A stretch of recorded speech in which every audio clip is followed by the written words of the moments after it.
সকালে ঘুম থেকে উঠে দেখি এখানে অঝরে বৃষ্টি হচ্ছে, তাই আর দেরি না করে সোজা ছাদে চলে আসি। আর ছাদে এসেছি একটু বৃষ্টিতে ভিজবো না তাই কখনো হয়, তাই একটু ভিজে নিলাম হালকা করে। তারপর স্নান টান করে বেলার দিকে একটু রান্না করছিলাম। এখানে আমি মাছের ডিমের বড়া করছিলাম। আর আমি জানো তো একটা ভুল কাজ করে ফেলেছি, এখানে আমি বেসন না দিয়ে তার মধ্যে ছাতু দিয়ে দিয়েছিলাম। জানি না আমার মাথাটাই পুরো খারাপ হয়ে গেছিল, ভুলভাল দিয়ে দিয়েছি।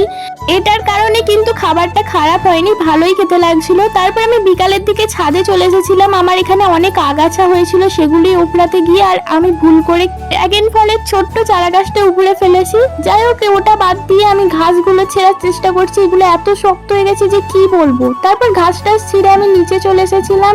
আর এখানে আমাদের আর একটা ছোট্ট ভাই আমাদের শিরোকে দেখতে এসেছিল। ও বলতে গেলে প্রায় মাঝে মাঝেই আসে ওকে দেখার জন্য।